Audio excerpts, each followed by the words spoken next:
పవన్ కళ్యాణ్ అయితే లోపలికి వెళ్తారు. లోపలికి వెళ్ళిన తర్వాత దాదాపు 6 నుంచి 9 గంటల పాటు, అంటే దాదాపు 3 గంటల పాటు కూడా ఆయన ప్రసంగం ఉంటుంది. ముఖ్యంగా చూసుకుంటే పార్టీకి సంబంధించినటువంటి అంశాలను ఏ విధంగా బోధించబోతున్నారు, అలాగే పార్టీలో ఉన్నటువంటి విధి విధానాలు ఏ విధంగా ఉండబోతున్నాయి, పార్టీలో కార్యకర్తలు ఏ విధంగా ముందుకు వెళ్ళాలి, రాష్ట్రంలో ఉన్నటువంటి ఆ ప్రజలకి ఎలాంటి సేవలు అందించాలనే దానిపైన అయితే ముఖ్యంగా మాట్లాడేటటువంటి పరిస్థితి ఉంది. అయితే ప్రధాన ఎజెండాగా 2 నియమాలతోనే పార్టీ అయితే ముందుకు వెళ్తున్నటువంటి పరిస్థితి అయితే కనిపిస్తుంది. పవన్ కళ్యాణ్ కూడా మరికొద్ది సేపట్లో రానున్న నేపథ్యంలో దానికి సంబంధించినటువంటి అన్ని రకాల ఏర్పాట్లు అయితే పూర్తి చేసినటువంటి పరిస్థితి కనిపిస్తుంది. మరో చూసుకుంటే దాదాపు పోలీసులంతా కూడా ఇక్కడ ప్రధాన ఏదైతే ఇక్కడ ఉన్నటువంటి మైదానం ఏదైతే ఉందో ఇక్కడైతే పూర్తిగా కూడా భద్రతని కట్టుదిట్టమైన చేసిన పరిస్థితి ఉంది. మరో కొద్దిసేపట్లోనే పవన్ కళ్యాణ్ అయితే చేరుకున్నారు. చేరుకున్న తర్వాత దాదాపు నేరుగా అక్కడ నుంచి స్టేజ్ పైకి వెళ్తారు. స్టేజ్ పైకి వెళ్ళిన తర్వాత పవన్ కళ్యాణ్ వచ్చేటటువంటి అంశం ఏదైతే ఉందో దాన్ని అయితే పూర్తిగా కూడా ఇప్పటికే ఆయనతో పాటు కొంతమంది నాయకులు అయితే ఉన్నటువంటి పరిస్థితి కనిపిస్తుంది. మరికొద్దిసేపట్లోనే ఆయన చేరుకున్న తర్వాత మీటింగ్ అయితే ప్రారంభమవుతుంది. మీటింగ్ ప్రారంభమైన తర్వాత అక్కడి నుంచి నేరుగా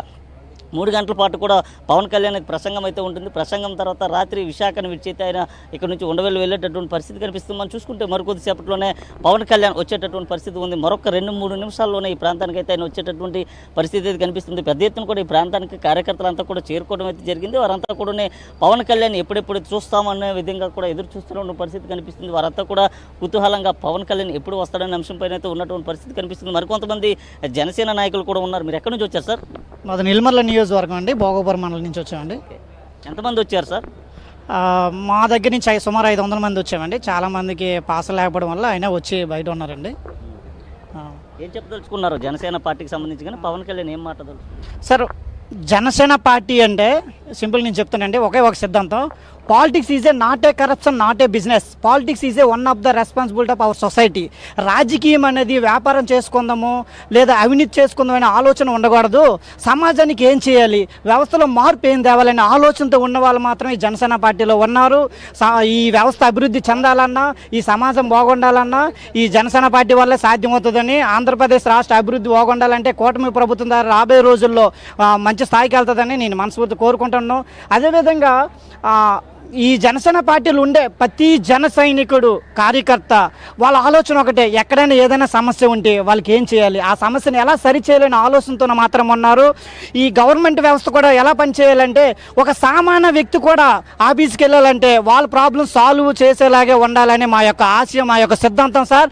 ఒకప్పుడు ఒక రెవెన్యూ వ్యవస్థలైనా ఏ వ్యవస్థలైనా ఒక అధికారి పనిచేయాలంటే ఏదో నాయకుడు ఫోన్ చేస్తే పనిచేయడం కాదు, ఒక సామాన్య వ్యక్తి కూడా వెళ్తే ఆ అధికారులందరూ రెస్పాండ్ అయ్యి ఆ సమస్య పరిష్కరించేలా ఉండాలనే ఆలోచన మాత్రం మా యొక్క పార్టీ యొక్క ఇది ప్రస్తుతం సాయిరామ్ మనం చూసుకుంటే పూర్తిగా కూడా విశాఖలో ఏదైతే ఇప్పటి వరకు కూడా జనసేన పార్టీకి సంబంధించినటువంటి సమావేశం అంటే కూడా పెద్ద ఎత్తున హాజరైనటువంటి పరిస్థితి కనిపిస్తుంది. దాదాపు 5,000 మంది, దాదాపు 20 నుంచి 30,000 మంది క్రీసీల సభ్యులంతా కూడా హాజరయ్యారు. ఇటు ఆంధ్రప్రదేశ్ తెలంగాణతో కాకుండా అటు తమిళనాడు నుంచి కానీ లేదా ఒరిస్సా నుంచి కానీ బళ్ళారి ఈ ప్రాంతాల నుంచి కూడా పెద్ద ఎత్తున అయితే వారంతా వచ్చి చేరినటువంటి పరిస్థితి కనిపిస్తుంది. కర్ణాటకకు సంబంధించినటువంటి వారు కూడా రావడం అయితే జరిగింది. పవన్ కళ్యాణ్ వారందరినీ కూడా చూసే విధంగా కూడా వారందరికీ పూర్తిగా కూడా ఇక్కడికి వచ్చేందుకు ఆహ్వాన పత్రికలు పంపించారంటూ చెప్పిన పరిస్థితి అయితే కనిపిస్తుంది. సాయిరామ్,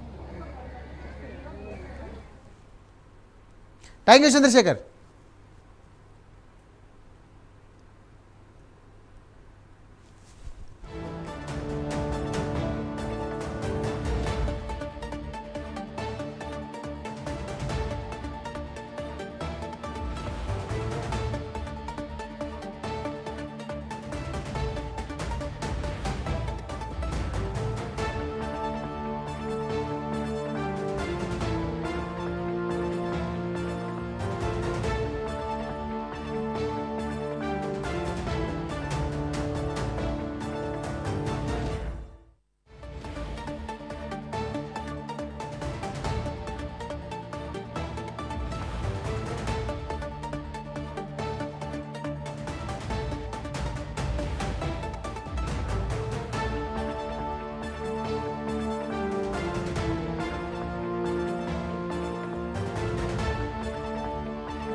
కుప్పం మండలం పరమసముద్రం గ్రామంలో హైంద్రీనివా కాలువ ద్వారా కృష్ణానది నీళ్లు చెరువులోకి వదిలారు. ఇక జలహారతి కార్యక్రమం ముగిసిన తర్వాత పరమసముద్రం చెరువులో సీఎం చంద్రబాబు